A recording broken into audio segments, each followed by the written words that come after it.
তাকিয়ে দেখুন না একটু বাংলাদেশের দিকে, খবরের কাগজ দেখছেন একটা মানুষ পুরো বাংলাদেশের হিন্দুকে এক করার চেষ্টা করছে। এটা বাংলাদেশ নয়, এখনো পর্যন্ত যদি হিন্দু সজাগ না হয় এই ছবিটা আমার পশ্চিম বাংলা খুব কিছুদিন পরে ভেসে উঠবে। একটা মানুষ চিন্ময় কৃষ্ণ প্রভু, এই একটা মানুষ, তাকে জেলবন্দি করে দেওয়া হয়েছে। আমার বড় আনন্দ হয়েছে কোন দিন জানেন? আমি যেদিন দেখলাম তিনি 3 দিন অনশন করে বসে আছেন, কিচ্ছু খাবার গ্রহণ করেননি, তার জন্য জেলেই রান্নার ব্যবস্থা, জেলেই হরিনামের আয়োজন, জেলটা যেন মন্দির হয়ে গেছে। আরে ভগবান যেইখানে থাকে, ভক্ত যেইখানে থাকে সেটাই তো মন্দির, সেটা জেল হোক চাই বাসবন হোক। হরি বল হরি বল। তার ভক্ত যে স্থানে আছে সেটাই তো মন্দির, সেখানেই হরিনাম হচ্ছে। আর কয়েদিগুলো ওনার সঙ্গে বসে হরে কৃষ্ণ মহামন্ত্র জপ করছে। এর থেকে সনাতন ধর্ম কত বৃহৎ, কত প্রাচীন বোঝাবার মতো কোনো দরকার হয় না, লেখার দরকার হয় না। যে বাড়ির ছেলে মেয়েরা ইতিহাস নিয়ে পড়ে, ভূগোল নিয়ে পড়ে, উচ্চ শিক্ষিত, একটু বুঝে দেখবেন, বেশি কিছু বই পড়ার দরকার নেই। ভারতবর্ষের নদীগুলোর নাম একটু মনে পড়াবেন বাড়ির ছেলে মেয়েদের। নদীগুলো গঙ্গা, যমুনা, সরস্বতী, নর্মদা, সিন্ধু, কাবেরী। আচ্ছা ভারতবর্ষের নদী, আচ্ছা এরকম কোন নদী কি নাম আছে? রোকেয়া, সুলতানা, রিজিয়া, হাসিনা, জামিনা, আলিয়া আছে নাকি? নেই নেই। এখানেই প্রমাণ হয় আমরা ছিলাম, আমরা আছি, আমরা থাকবো।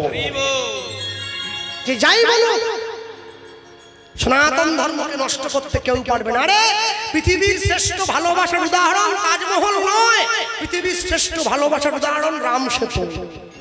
তাকিয়ে দেখো, বনের জন্তুগুলো পর্যন্ত প্রেমে উদ্বুদ্ধ হয়ে সেতু তৈরি করে দিয়েছে। একেই তো ভালোবাসা বলে, একেই ভালোবাসা বলে। মনে রাখবে, ভালোবাসার মানুষের জন্য অগ্নি পরীক্ষা শুধুমাত্র সনাতন ধর্মেই দেওয়া হয়, জগতে কোনো ধর্ম দেওয়া হয় না। লজ্জা লাগা দরকার। সকালবেলা ঘুম থেকে উঠে গুড মর্নিং বলো, গুড নাইট বলো না, হরে কৃষ্ণ বলবে, জয় নিতাই বলবে, সামনে পথ চলবে, এক হয়ে বাঁচবে, কখনো পিছিয়ে পড়বে না। হে বঙ্গ ভান্ডারে বিবিধ রতন, তা সবে অবদ আমি অবহেলা করি, পরধন লোভে মত্ত করিনু ভ্রমণ, পরদেশে ভিক্ষাবৃত্তি কুক্ষণে আচরি, কাটাইনু বহুদিন সুখ পরিহরি। এখনো সময় আছে, তোমরা এক হয়ে বাঁচবে। এই যে হরিনামের আয়োজন হয়েছে, দাঁড়া ছটফট করো না। এই যে যে সমস্ত বাবা মায়েরা, কমিটি দাদা ভাইয়েরা আজকে আয়োজন করেছে, আজকে প্রথম দিন বলে ভক্ত সংখ্যা একটু কম, তারপর সামনে মেলা হচ্ছে অনেক বড়, আগামী দিন থেকে আরো বাড়বে ভক্ত সংখ্যা। তবে আমি বলবো, এই যারা আয়োজন করেছে ওনারা ভিক্ষার পাত্র নিয়ে আপনাদের সম্মুখে যাবে, আপনারা যেমন ভাবে পারবেন ওনাদের। আপনারা ভিক্ষার কথা বললেই দেখি লোক লুঙ্গি নিয়ে উঠে পড়লো, জায়গাটা রাখ, বাইরে থেকে আসে, এইসবের দরকার নেই। যার যাওয়ার ইচ্ছা নাই বসুন, জোর করে কাড়ি দেবেনি কারো পকেট থেকে। ওনারা যাচ্ছে, যার যেমন ক্ষমতা ওনাদের ভিক্ষার ঝুলিতে দান করবেন। আর সব সময় মনে রাখবেন, এ দান কেহ নাহি নিবে কেড়ে, যতই করিবে দান ততই যাবে বেড়ে। সেটা 1 টাকা হোক চাই 10 টাকা, শুরুটা আমি করে দিই। এসো মা, কোথায় চলে এসো। নিতাই গৌর প্রেমানন্দে হরি বল হরি বল। যদি নিতাইয়ের করুণা হবে অনুধ্বনি, তোমরা ব্রজে রাধা, ব্রজে রাধা,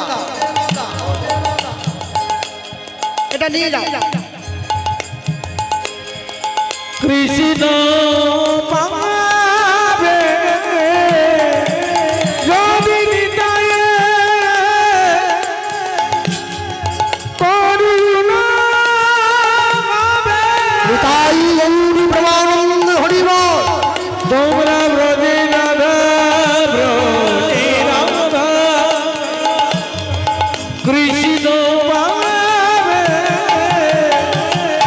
ধরো নিতাইয়ের চরণ দুখানি, তোমরা ধরো নিতাইয়ের। পশু বড় দুরাচার।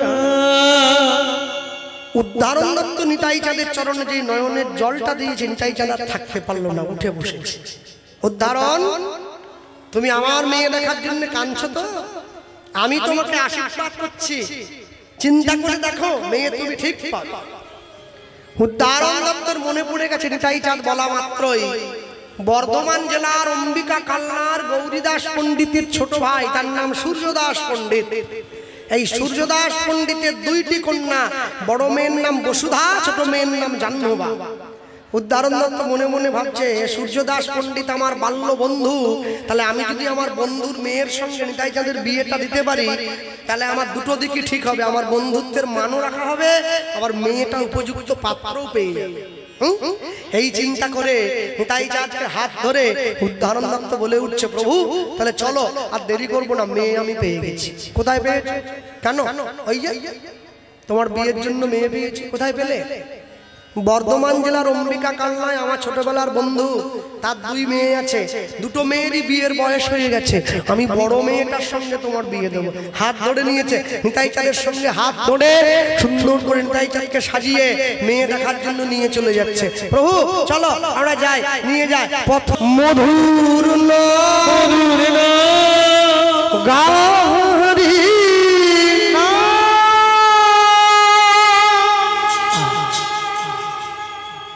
ভগবানের নাম যেখানে হয়, সেই নামের স্থানে যদি জোরে মাইক চলে, ছেলে মেয়েদের পরীক্ষা হলে আমরা কি বলি, দাদা একটু মাইকটা কমিয়ে দেন তো, ছেলে মেয়েগুলো পড়ছে না পরীক্ষা।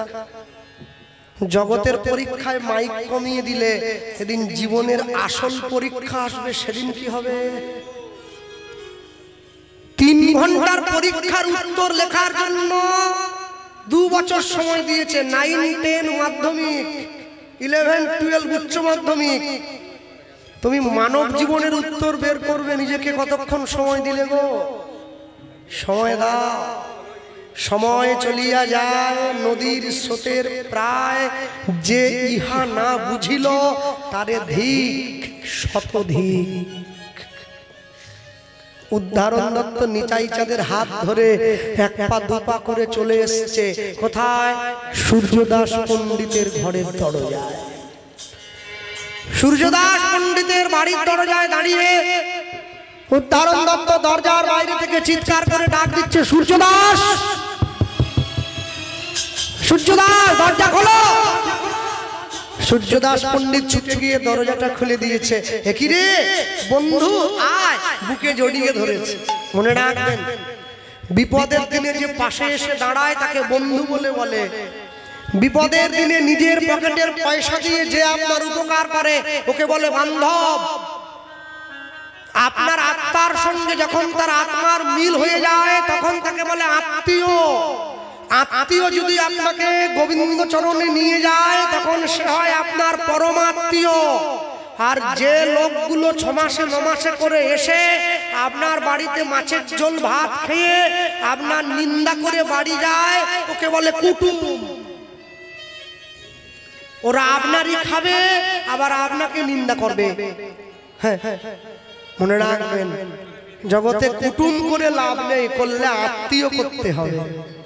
ঘড়িতে 3টে কাঁটা আছে, 3টে কাঁটা সব সময় চলছে। 3টে কাঁটা যখন এক জায়গায় দাঁড়িয়ে পড়ে তখন 12টা বেজে যায়। জীবনের 3টে কাঁটা এক জায়গায় দাঁড়িয়ে পড়লে 12টা বেজে যাবে। ঘড়ির 12টা বাজলে আবার একটা বাজবে। জীবনের 12টা একবার বেজে গেলে আর একটা বাজে না। ছেলে তো ছোট, ছেলে জানে না। বাবার হাত ধরে ক্যানিং 1 নম্বর ব্লকের উপর দিয়ে হেঁটে যাচ্ছে। একটা মোড়াকে কাঁধে নিয়ে 4 জনে শ্মশান ঘাটে যাচ্ছে। বলতে বলতে যায়, বলো হরি, বলো হরি। ছেলে তখন বাবাকে বলছে, বাবা ওই লোকগুলো কি বলছে? বাবা বলে, ওরা হরিধ্বনি করছে। কেন করছে? বলে, জানো তো খোকা, উপরের লোকটা তো মরে গেছে, ওর হয়ে নিচের লোকগুলো বলে দিচ্ছে। বাবা উপরের লোকটা বলে না কেন? বলে, যে একবার মারা যায় সে কি আর বলতে পারে রে? প্রাণ পাখি পালালে দেহ আর দেবে না সাড়া, রাতে মরলে সকাল হলে বলবে বাসি মরা। কাঁধে নিয়ে চলে যায়। ছেলে তখন বলছে, বাবা যে লোকটা ওপরে শুয়ে আছে ও বলছে না কেন?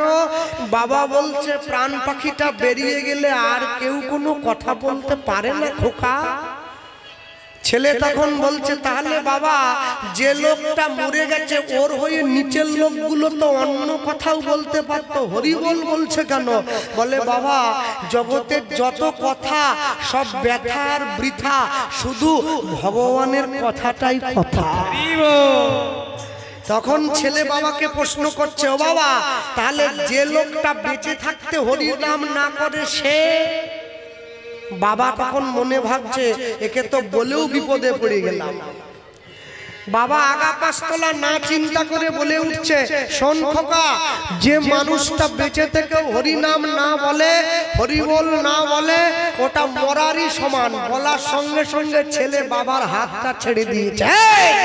হাত ধর, হাত ধর, রাস্তায় গাড়ি হাত ধর। ছেলে তখন বলছে, আমি জানতে জানতে কোনো মরার হাত ধরে রাস্তা দিয়ে হাঁটবো না। তোর জ্যান্ত বাপকে তুই মরা করে দিচ্ছিস, তুই কেমন ছেলে রে? হ্যাঁ, কুলাঙ্গার ছেলে। ছেলে বলছে, বাবা তুমিই তো বললে যে মানুষগুলো বেঁচে থাকতে হরি নাম না বলে ওটা মরার সমান। তুমি তো নিজেই কোনোদিনও বলনি, আমি শুনি নাই, তাহলে আমি কি করে তোমার হাত ধরবো? বাবা বুঝে নিয়েছে আমার অন্যায় হয়েছে। বলবে ভগবানের নাম বলবে, 24 ঘন্টা সময়ের মধ্যে 24টা সেকেন্ড তার চরণে দেবে। এর জন্য কোনো পয়সা লাগে না, অন্তরটা তার কাছে জমা দিতে হয়। আর তুলসীর মালা সবাই করবেন, কেউ যেন বাদ না যায়। আমি খোলা মঞ্চে দাঁড়িয়ে, আমি জানি না আমার কণ্ঠস্বর কতদূর যাচ্ছে, আমি সবাইকে বলে গেলাম তুলসীর মালা প্রত্যেকে পরবেন, কেউ যেন বাকি থাকবেন না। কেন জানেন? মনে রাখবেন, লোকে বলে তাহলে কৃষ্ণবাবু আমি যে মাছ খাচ্ছি, আমি যে আমিষ খাচ্ছি, খাবেন, যার যা ভালো লাগে তাই খাবে, তবে মালা পরবে। তবে যারা আমিষ খাও মালাটা কণ্ঠের থেকে নামিয়ে পড়বে, যারা নিরামিষ সেবা করছেন মালাটা কণ্ঠের সঙ্গে লাগিয়ে পড়বেন। তবে পড়বেন কেন জানেন? লাইনে দাঁড়ান, তবে তো ডাক পাবেন। আকাশের শোভা চাঁদ, চাঁদের শোভা তারা, বৃন্দাবনে কৃষ্ণ শোভা নদী আর শোভা ঘোড়া, গ্রামের শোভা বাড়ি আর রাস্তার শোভা গাড়ি, ঘাটের শোভা হাঁড়ি হয়, মুসলমানের শোভা তার বড় বড় দাড়ি। শোভাটা দেখতে সুন্দর। বাঙালি হিন্দুরা সংসারে পড়ে ভোগ করে কত জ্বালা, তবু তারা গলায় দেয় না দুফে তুলসীর মালা। মালা পরবেন, তুলসীর মালা গলায় দিতে হবে। আর এক পকেটে মোবাইল থাকবে, থাকুক, আরেক পকেটে গীতা থাকবে, তবে তো জীবনে ব্যালেন্স থাকবে। সপ্তাহে একদিন করে বাড়িতে মাছ মাংস হচ্ছে, হোক, এক সপ্তাহে মাছ মাংস হবে, সব পরের সপ্তাহে রবিবারটা মন্দিরে গিয়ে প্রসাদ পাবেন, তবে তো জীবনে ব্যালেন্স থাকবে। মাসে একদিন করে সকলে পিকনিক করতে যান, সিনেমা দেখতে যান, মাসে একদিন করে হরি কথা শুনতে যান, তবে তো জীবনে ব্যালেন্স থাকবে।